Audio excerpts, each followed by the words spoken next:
Hey guys, so based on the response that I got from you guys on my YouTube poll, I'm actually going to be covering variables and collections in excruciating detail in this video. So, I mean, apologies if people get bored with long videos, but I want you to explain, or at the very least, I want to explain everything so you understand most of it. So what are variables to begin with? And if I'm looking on the left, understand that I'm actually reading my Notion document because I basically have a whole checklist of things that I want to cover. So the first thing I want to talk about, like what are variables to begin with and how do you access them? Well, you can easily access them by deselecting everything and going to the right and seeing local variables here. So you can see this panel appearing, and in this particular panel, you can see what variables are. They basically have defined it, create reusable numbers, text, and colors that can be applied across your files and prototype. So similar to how in styles we used to create, let's say, a color style, and then we can apply it like across different across different pages and frames and all of that stuff. It was just let's say a variable, a style variable that we were creating. You can expand that, actually not expand it. It's a bit different. And I'm going to talk about the differences here, but you can basically now create numbers, text, strings, Booleans that you can then use across your design. So now previously we just used to have styles and effects and text styles and stuff along those lines. But now you can actually go even smaller than that at the basic level, create numbers, create text, colors, and all of that stuff, and Boolean properties as variables. So the first thing that we're going to be doing here is we're going to be defining the type of variables. So we have 4 types of variables: colors that can be used for, let's say, text color, background color, and stuff along those lines. Then we have numbers, obviously. Numbers can be used for border radiuses, spacing, stuff along those lines. Strings can be used for, let's say, button text, card collections that you actually want to create. And Boolean can be used for actually modifying certain values based on interactive prototyping, which we're going to talk about in the future as well, and maybe some of it in this video as well. So now that we have that covered, we can obviously go ahead and create a variable directly. But before that, I actually want to talk about collections. So what are collections to begin with? Well, collections are just a group of variables. And this is an extremely important topic that I want you to understand. A lot of people, when they're actually going to be starting out with their design system, they may be inclined to go ahead and actually just remove the collections, don't even think about them, and create everything in a single collection. But that basically reduces the possibility and flexibility of variables. So ideally, you want to have things stored differently. So imagine you actually have your color collections. That's going to be a separate collection. If you have your spacing, that can be a separate collection. Obviously, all of those things can be included in a single collection, but that defeats the purpose, and I'm going to tell you why. So let's go ahead and actually create our color collection first. So I'm just going to go ahead and actually rename this to color collection. And let's go ahead and actually just go ahead and create something. So I have a bunch of colors here. So I have this color for the button. So I'm going to go ahead and I'm going to say we have a button color here. Let's just go ahead and change that to, actually, I'm going to change that to primary. This is our primary color, right? Then we have the text color here. I'm just going to detach it. Okay, this is the text color. I'm going to create another color. I'm going to say this is going to be our body color, and the body color needs to be something like this. Then we have another color. I'm going to say this is going to be the background color for, let's say, most of our content. So it's already white, so I think that's fine. So now that we have these things defined, we can also define something else, but let's just go ahead and actually link it. So I want to link the background here to that. So I can just go here, click on it, and let me just remove this, or actually just close this collection thing so I can see things here. So I can now link it to the background directly. I can link it to the styles that exist here, but I actually can go to my libraries and link the background here. Similarly, I can go to my button here. I can say this is not going to be linked to a style. It's now going to be linked to my library primary background or primary color. Similarly, the text here, actually, you know what's really interesting? Even if you guys don't do that, if you want to link everything here, you need to go to the selection colors here. I'm going to go to the selection here. As you can see, we have a white here. So I'm going to say, I don't want you to be linked to the white color. I want you to be linked to the background. Similarly, I want this primary 300 color, which is this one. I want this to be linked to the primary color. So now I have a bunch of different things linked. And let's say if I wanted to change this, I'm going to go to my local variables again. And now I'm going to talk about modes. So in a collection, you can have multiple modes as well. So if you want to access a mode, you can basically go to the top right and click here. So now you have name, you have mode 1 and mode 2. Now I can basically have since this is a color collection, I can have 2 different themes, let's say. So this is going to be our light theme, And I'm going to say this one is going to be the dark theme, right? Pretty simple, straightforward stuff. I'm going to say in this case, the background is going to be actually reversed. It's going to be something like, I don't know, let's say just this color. And then the body color is going to be, let's say, white, or the text color is going to be white, and the button color is going to be a bit on the blue side, but it's going to be a bit brighter. So now that we have that applied, I can go to this card, and let me just actually move this collection out of the way. Okay, so it's out of the way. Actually, let me just close it so you can see things completely. Now, if I wanted to change this collection, I can just go here to the color collection. By default, it's light. I can go ahead and I can say that it's going to be dark. Now, as you can see, everything updates automatically.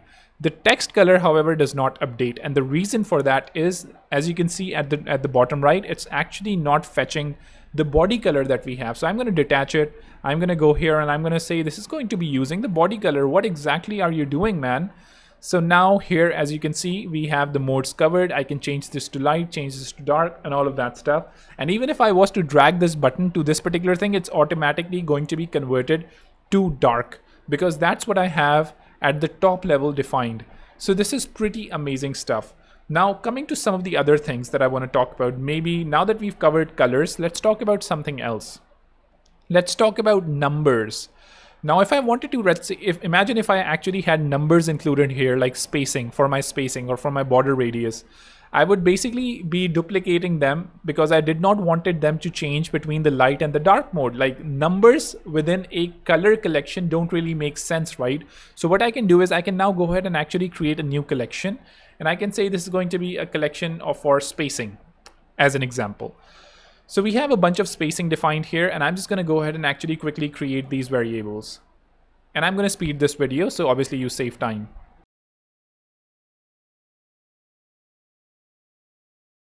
Before we even move forward, I want to mention that all of these things are going to be covered in excruciating detail in my Figma Noob to Pro course, which you can get at a 50% off using the AM subscriber voucher code.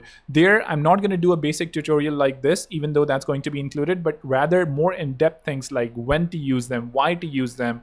We're going to have exercises, and you're going to get access to a Discord community where you can talk to me directly with my team as well and other members taking the course. Okay, so now I have a bunch of spacing variables defined. Let me just delete this card and go here. So as you can see, I have a bunch of spacing defined here. So as you can see, this vertical gap is actually 15 pixels. It shouldn't be 15 pixels. So I'm just going to go ahead and it's going to be spacing minus LG. Similarly, the left and the right padding, I'm going to say this is going to be a spacing minus XL, both of them. That's all well and good. And now let's see what other type of spacings we have. We have a spacing here. I'm going to say this is going to be the spacing LG, since this is using 16. And maybe this particular one is going to be, let's say, spacing minus MD and stuff along those lines. That's up to me to decide. So now that I've done that, if I wanted to condense it, let's say I wanted to create a compact mode for it, I can easily go ahead and do that as well. Currently, as you can see, I haven't really applied the spacing here, but I don't want to do that because sometimes you actually want to say spacing variables should only be used for spacing. They shouldn't be used for, let's say, border radiuses. So that's not something that I want to do. I don't want it to be applicable to border radiuses. So if in order to, let's say, scope certain variables, I can actually go to my prototype, I can go to my local variables, and I can go to this and I can say this shouldn't be on all supported properties. It should only be on, let's say, the gaps. The gaps. It should only be available on the gaps and maybe the width and the height or something along those lines. So this is available on the gaps. That I think looks fine. So now if we go here and if we try to access this particular property on the radius, as you can see, that's not going to be there anymore. Similarly, one mistake other people can do is they actually may want to go ahead and actually use this particular spacing value in this particular text, and they may not find it, so they may actually go here and use, let's say, something like this. But as you can see, this just updates the value of the text, not the font size. So if you want to use the font size, you can obviously create a text style since that already exists. So you don't have to worry about all of that because the text style obviously includes a lot of things like the font, the bolding, and then obviously we have the text size, we have the letter spacing and all of that. Imagine actually setting all of that stuff manually using variables. That's going to be insane. So you're going to use styles for that. Now this is a really important point that I want to mention. When are styles and variables used? So variables are used when you want to define like really simple things like, let's say, border radiuses, or let's say the width, let's say the height, and you want to change them dynamically maybe as well. You want to change the Boolean, maybe a button should be displayed differently if a person clicks on it, stuff along those lines. But if you want to define complex things, like let's say multiple backgrounds applied and you want to create a single style for it, you're going to use styles. If you want to use a certain text style, you're going to use styles. You're not going to use variables for it, because the text style actually has a lot of things, and manually actually cherry picking or creating styles for every single property in the text style is going to be insane with variables.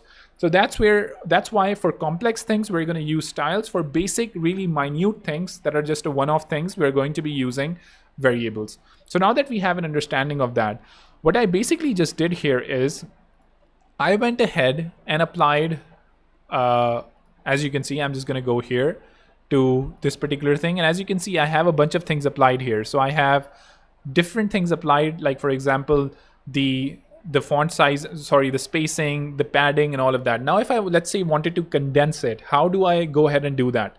So if I go to my local variables, first of all, as you can see, these are my spacing variables. I can create another mode here, and I can say this is going to be our default mode. Then maybe we need a compact mode. In the compact mode, everything is just going to be divided by 2. So 2, 4, 8, and then 16. So what this is going to do, it's basically just going to reduce the sizing of everything. So now if I go here, and if I go to my layers panel, as you can see, I have spacing here. I have the default spacing applied. But if I wanted to, let's say, condense it, I can just go ahead and change that to spacing, and I can say this is going to be compact. And now as you can see, everything is compact. The spacing is compact, and it just looks like magic. So one important thing that a lot of people show in their demos, especially Figma showed it as well. Let me actually just convert it to auto as well. I'm just going to go here. I'm going to say the spacing is going to be auto. So it's by default, auto is just going to be the default spacing, right? It's not going to be anything different. So what a lot of people do here is, let's say they create something like this, create a frame, and I'm just going to color this frame differently, like something like this. And then I'm going to create another frame. And what we want to do here is, if I drag it here, this should be in the default spacing, and if we drag it here, this should be in the compact spacing. So how do you do that? Well, obviously you can choose the type of variables applied by going here. But as you can see, if we go to the frame itself, we don't have that option available in layers. Now, the problem here is it's only going to be available if an element that's sitting within the frame is using something from that collection set. So I just created, let's say, a simple rectangle here. What I'm going to do is I'm going to say this should be using spacing minus MD, just as a reference point. As soon as I do that, now I can see, okay, this is using the spacing thing. I'm going to say this is going to be default this container is going to be using the default spacing, and this container is going to be using the compact spacing. So now if I bring this card here, this is going to be default. And if I bring this card here, this is going to be compact. And you can do the same thing with theming as well. You pretty much get the idea. Now, if this doesn't work for you guys, if this doesn't work, then it may be possible that you've overridden the properties of the spacing or anything that you're trying to switch to manually. So even though this particular frame is actually using the spacing default, or let's say it can also be using compact, it's completely upon us. If I go ahead here and if I change the spacing manually, instead of auto or inheriting from my parent, I'm going to say this is going to be compact. Now, as you can see, even though this particular thing is actually, if you go on the left and see, is in the default sizing container, it's still going to be compact because I manually changed it. So again, inheritance is not going to work if you manually override your variables for a particular collection. It's only going to work if you have the auto option selected. So that's really important, which a lot of people, I'm pretty sure, are going to miss, and not a lot of creators are even going to be talking about it. So that's that. Now, coming to just one last thing that I probably want to discover, or maybe two things. The first thing that I want to talk about is aliasing, or referencing a variable in multiple places. So imagine you have the primary color, right? And now you're basically using the primary color in different places. Maybe you're using it for the button background. Maybe in one place you're using it for, I don't know, navigation links and stuff along those lines, right? How do you actually use the same primary color in different places? So you can exactly do that. So I'm going to go here. I'm going to say color collection. And maybe I'm going to create another variable for color. I'm going to say this variable is going to be our button BG. And the color that's going to be here which color is it going to be? I'm going to go to my library and I'm going to say this is going to be primary. And in the dark mode, it's also going to be primary. So now as you can see, this button BG is inheriting the primary color from its primary light field or light mode. And this primary color is inheriting its primary color from the primary dark mode. So if I was to, let's say, change this color to something like this, obviously it's going to update all of the other aliases or all of the other colors that are linked to this particular thing. And this is really useful when you basically want to actually just make it easier for people to actually go ahead and use the button color. So instead of using primary, I'm going to say this is going to use the button background instead of primary. So it's much easier for people to know if, let's say, we're actually creating these links and everything. So this is another important thing that I just wanted to point out. And you can do this with spacing or, let's say, text style or strings or anything as well. So that's completely up to you guys. One last thing, which are the Booleans. So string is pretty simple. I'm pretty sure you guys know it, but if you don't, let's say if you don't, I'm also going to create something really quickly for string. So this is going to be our cards. And I'm going to say we're going to have another, let's say, create a string. This is going to be our title for the card. And the first title is going to be beautiful abstract art. And the second title is going to be, I don't know, ugly abstract art or something. Who cares? I can go ahead and I can link this string by just going here and I can say the title is going to be linked, right? And similarly, I can just go here and I can say, even though the title is linked, I want to change it maybe, and I want to change it to mode 2. So now if I change it to mode 2, it's ugly abstract art, it's like whatever. So imagine you have a bunch of cards that you want to create and you can create 10 of them. And you can easily go ahead and actually link them to the variables without necessarily going ahead and manually typing all of those things for yourself. So that's again an important concept that I wanted to point out. Now coming to the last thing that I want to point out, which wouldn't be possible to demonstrate without going into the prototypes a bit. I'm going to be covering the advanced prototyping and connections with variables separately if you guys want. But let's go ahead and actually just quickly create something. So what I want to go ahead and actually create are Booleans and numbers. And I'm just going to quickly show you how to create them. So imagine if you wanted to create an add to cart functionality, right? Add to cart functionality. And I'm going to do this really quick. So obviously we can cover all of these things in detail in the prototype video. So we have a number here. We are going to be cart items, like how many items there are. Then I'm going to create a toggle here, which is going to be Boolean items. Are there any items in cart? Or let's just call them items in cart. So what I want to do here is really quickly, I'm not going to do anything fancy. I'm just going to create like a number here, items in cart. And then I'm going to say something, right? I'm going to basically have a 0 here. And what I want to do is I'm just going to, let's say, group this within a frame. And I just want to say that this particular frame in itself should not appear when you don't have any items, just to show it to you. So I'm going to link this layer visibility. If you actually want to change the visibility of something, you can go to this eye here, right click, and then link it to a Boolean variable. So I linked it now. Before linking it, I'm actually going to link this number as well. So I'm going to link this number. I'm going to say this is going to be linked to our number of cart items. And now I'm going to also link the visibility of this whole thing to items in cart, which obviously don't exist. Now what I'm going to quickly do is I'm going to come to this particular button. I'm going to go to my interactions. I'm going to say I want to change a variable anytime I click on this particular button. The first thing I'm going to change is items in carts. Since I actually just pressed add, it should just change to what? It should change to true. Quite simply, pretty simple stuff, like nothing much. It should just change to true, that's it. And I also want to say that there should also be another variable here. It should also change another variable, which are the cart items. And the cart items need to be incremented by 1 every time I, let's say, press this button. So pretty basic functionality that I'm just showing you to demonstrate it. If you press shift space, you can get this inline tree viewer.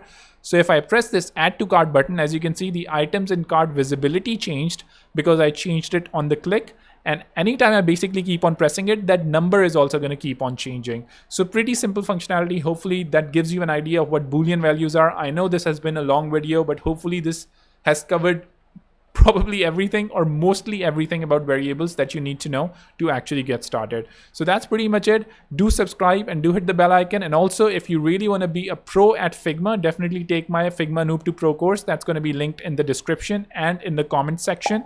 It's really going to bump up your game. I'll see you later. Take care. Bye.